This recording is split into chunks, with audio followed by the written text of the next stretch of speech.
In the crucible of the Second World War, the United States mobilized a force of unprecedented scale. Over 12 million men and women were called to serve. They crossed the vast Atlantic and the sprawling Pacific, their boots hitting the ground on 3 continents, Europe, Asia, and Africa. They fought from the scorching deserts of North Africa to the very heart of Germany, and they island-hopped across the Pacific, pushing ever closer to the Japanese homeland. How did these American soldiers, fighting on fronts so long and so scattered, maintain their strength and fight with ever-increasing ferocity? Certainly they were well-armed and well-trained, but beyond the thunder of their artillery and the might of their machines, they possessed a secret weapon, one that was far more fundamental yet just as crucial to victory. That weapon was their food. While German soldiers gnawed on hard black bread inside their greatcoats and Japanese soldiers endured the front lines with little more than dry rice balls, American GIs in the rear could be found enjoying hearty, plentiful meals, canned meat, crisp biscuits, cheese, chewing gum, chocolate, jam, instant coffee. The list of available foods was astonishing. Some of these items became so iconic that they remain household names today. Think of Spam luncheon meat, Wrigley's chewing gum, and the legendary Coca-Cola. So, just how well-fed were the soldiers of the world's most powerful and affluent industrial nation? In this video, we will uncover the story of the US military's rations in World War II and how America's industrial kitchen helped win the war. War, as the old saying goes, is an art of logistics. No matter how advanced the weaponry or how courageous the soldier, an army on an empty stomach will inevitably collapse. The US military understood this principle to its core. As early as 1939, when the fires of war first ignited in Europe, the United States had not yet officially entered the conflict. But even then, experts in the Quartermaster Corps were looking ahead. They foresaw a future war that would be a protracted global struggle.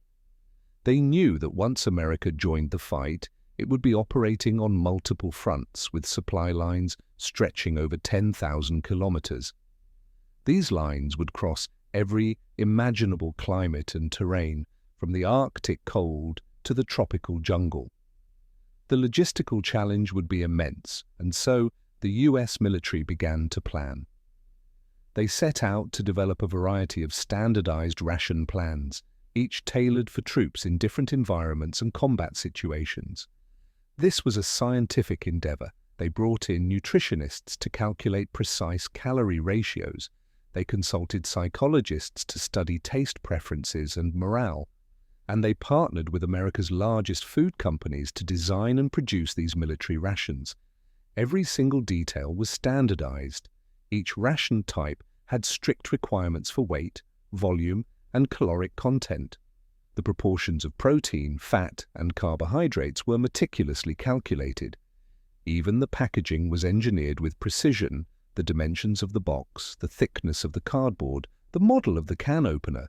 It was all uniform. This wasn't just for mass production. It was to ensure maximum efficiency in transportation, stacking, and distribution. In the eyes of the US military, food rations were no different from bullets. They were standardized, essential munitions of war. Through this meticulous preparation, the United States built a highly sophisticated, industrialized, and globalized food supply system. The objective was singular and clear: to ensure that every single American soldier could eat enough, and even eat well, anytime, anywhere. This incredible logistical feat was the foundation that kept the American war machine running at full strength. During the war, US military rations were primarily divided into 5 main categories: A, B, C, D, and K. Each was designed with a specific purpose and formula, ensuring that soldiers had the right kind of sustenance for their specific mission and environment. Let's start with the best of the best, the A ration. This was the gold standard, the closest a soldier could get to a home-cooked meal. It consisted of fresh ingredients, fresh meat, vegetables, fruits, and bread, all prepared on site by cooks in garrison kitchens or established dining facilities. Imagine soldiers sitting down to a meal of grilled steak, fried bacon and eggs, mashed potatoes, and freshly baked rolls. Because it relied on fresh ingredients, the A ration required refrigeration and sophisticated supply lines, making it suitable only for troops in fixed camps or rear areas where the front was stable and supplies were abundant. For a soldier returning from the horrors of the front line, the first stop was often the mess hall for a taste of the A ration, a taste of normalcy, a taste of home. Next we have the B ration. You can think of this as the canned version of the A ration. The ingredients were similar, but they were all pre-processed, canned, preserved, or dehydrated to ensure a long shelf life and easy transport. When the battlefield was too far from the rear to supply fresh food, B rations were the answer. Meals included items like canned beef stew, canned mashed potatoes, canned chicken noodle soup, and canned fruit. Although it was primarily composed of preserved goods, it was still issued to unit messes to be cooked by trained personnel who would do their best to prepare a hot, palatable meal. The great advantage of the B ration was its versatility. It provided balanced nutrition in any climate, and its individual components could easily be swapped out with fresh ingredients whenever they became available. But for the soldier in the foxhole, the most common companion was the C ration. This was the workhorse of individual combat rations. A single C ration package was designed to provide a full day's worth of food for one soldier. It contained 6 12-ounce tin cans, divided into 3 M units for meat and 3 B units for bread. The M unit was the main course, usually a hearty stew. Varieties included meat and beans, meat and potato hash, and meat and vegetable stew. As the war progressed, new options were introduced to fight monotony, like spaghetti in meat sauce or chopped ham, eggs, and potatoes. The B unit contained the accompaniments: compressed biscuits, hard candy, chocolate, and a packet of instant coffee. But that's not all. The C ration also came with an accessory pack, a small treasure trove containing sugar, salt, cigarettes, chewing gum, matches, a can opener, and even toilet paper. A full day of C rations provided a substantial 3,700 calories, more than enough to fuel a soldier through the rigors of high-intensity combat. Its advantages were clear: it was durable, self-contained, and could be stored for long periods. The main disadvantage was its weight. The 6 cans alone weighed over 4 pounds, a significant burden for an infantryman on a long march. Despite this, the C ration was a revolutionary concept that greatly enhanced the survival and combat effectiveness of troops operating far from supply lines. It became the direct ancestor of modern MREs, or meals ready to eat. Now for the most infamous ration of them all, the D ration. This wasn't a meal, it was an emergency survival bar. Essentially, it was a 4-ounce block of highly concentrated, high-calorie chocolate. The D ration was designed by the Hershey Company with 3 very specific and unusual requirements from the military. First, it had to be high in energy. Each small bar packed an incredible 600 calories. A soldier could carry 3 of these and meet their minimum daily energy needs. Second, it had to withstand high temperatures. Normal chocolate melts around 86 degrees Fahrenheit, but the D ration formula, which included oat flour to absorb the cocoa butter, had a melting point of over 120 degrees. This made it stable enough to be carried in the deserts of Africa or the jungles of the Pacific. And the third requirement was the strangest of all. It had to taste a little better than a boiled potato. The military deliberately made it unpalatable. Why? To prevent soldiers from snacking on their emergency rations when other food was available, and Hershey delivered. The D ration was hard as a brick with a bitter, gritty texture. Soldiers often had to shave off pieces with a knife just to eat it. They gave it a cynical nickname, Hitler's secret weapon, joking that it was designed to destroy their own army's morale. Unpalatable, but effective. The D ration was the ultimate expression of wartime utilitarianism, where function completely triumphed over flavor. And on the battlefield, when all other food was gone, this unloved block of chocolate saved countless lives. Finally, there was the K ration. This was a lightweight 24-hour ration designed for mobile forces like paratroopers, scouts, and armored crews who needed to travel light. The K ration was packaged in 3 separate wax-coated boxes, one for breakfast, one for dinner, lunch, and one for supper. Each box was a complete meal. Breakfast might contain canned meat like ham and eggs, biscuits, a fruit bar, and instant coffee. The dinner unit could have canned cheese or a pork loaf, more biscuits, and a candy bar. The supper unit often contained sausages, a bouillon cube for soup, and a chocolate bar. Like the C ration, it also included cigarettes, gum, and other accessories. The entire K ration for one day weighed less than 3 pounds and provided around 2,130 calories. While lighter than the C ration, its lower calorie count made it less suitable for prolonged, high-intensity combat. Its true advantage was its portability, making it perfect for the fast-moving, short-duration missions it was designed for. This sophisticated, multi-tiered system allowed the US military to be incredibly flexible. During the D-Day landings, for example, soldiers storming the beaches carried C and K rations. Once the beachhead was secure, the field kitchens moved in, and they were switched to the far superior A and B rations to boost morale and nutrition. This dynamic approach to field feeding gave American forces a critical edge in every theater of war.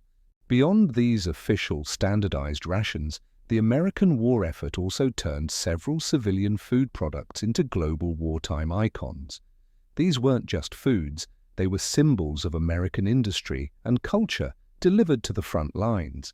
Let's start with a product that soldiers had a love-hate relationship with: Spam. Spam was born during the Great Depression, created by the Hormel Company as an affordable and shelf-stable meat product. Made from pork shoulder, ham, starch, and spices, it was packed into its iconic rectangular can. When America entered the war, the military faced the enormous challenge of supplying protein to millions of soldiers. Fresh meat was a logistical nightmare. Spam was the perfect solution. It was cheap, easy to ship, and ready to eat right out of the can.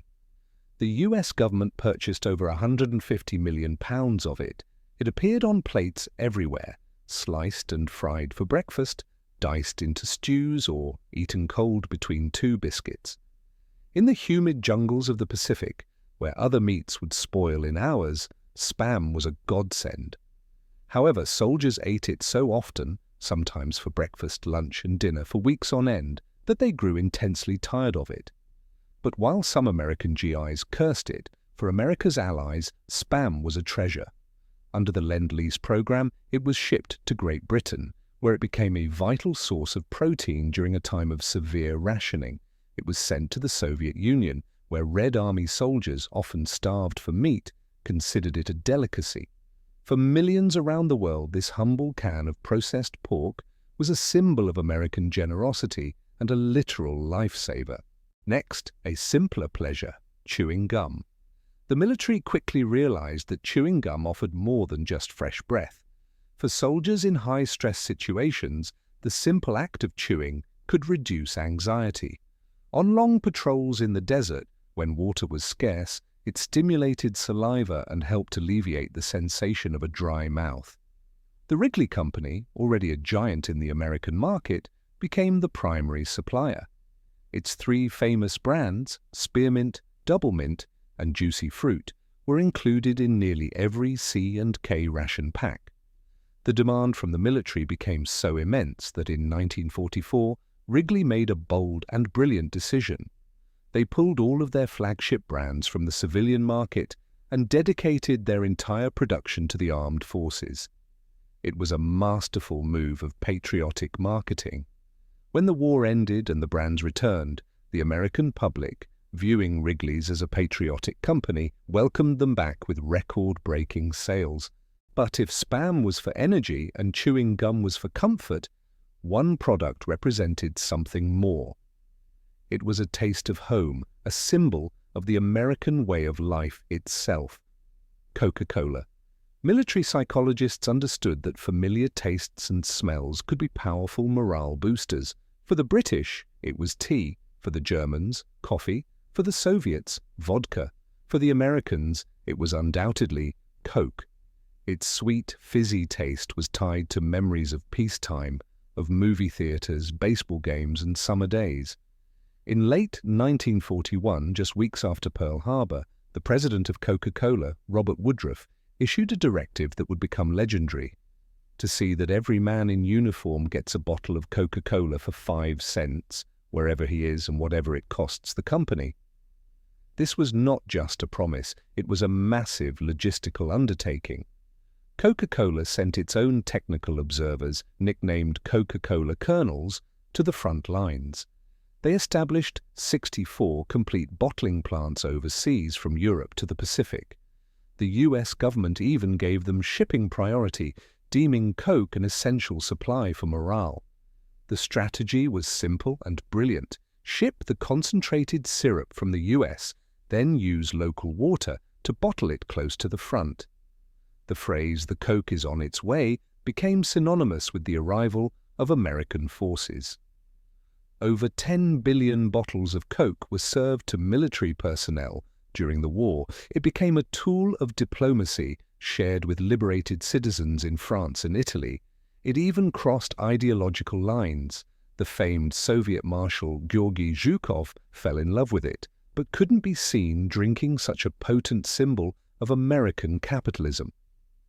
So, at his request, Coca-Cola produced a special, colorless version in a plain bottle with a red star on the cap, so it would look like vodka. This white Coke was a testament to the drink's universal appeal. After the war, those 64 overseas plants became the foundation for Coca-Cola's global expansion, turning a beloved American drink into a worldwide phenomenon.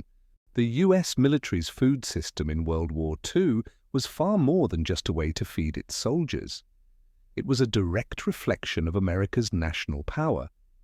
It was a global logistical network, a product of incredible industrial might and scientific standardization, from the hot stew in a mess kit to the chocolate bar in a backpack, from the refreshing piece of gum to the ice-cold bottle of Coke. These seemingly small items were carriers of energy, morale, and belief. When soldiers from other nations were scrambling for their next meal, American soldiers were often well-fed, well-supplied, and confident in the seemingly limitless industrial engine supporting them from home. This was not just a material advantage, it was a profound psychological one. America weaponized its prosperity, turning good food into a key part of its war strategy. It guaranteed the ability to sustain long campaigns and provided a powerful psychological message. If a nation can ensure even a bottle of soda pop can reach a soldier anywhere in the world, what doubt can there be about its ability to supply the guns, the tanks, and the ammunition needed for victory? This was the quiet confidence that fueled the American war effort. So when some say that America ate its way to victory in World War II, it's not much of an exaggeration. Behind every meal was the full force of a nation's industry and a supply chain that spanned the globe. It was the warmest, most human part of the vast war machine. So if you truly want to judge the comprehensive strength of a nation, perhaps the first and simplest question you should ask is this: what are its soldiers eating on the front lines?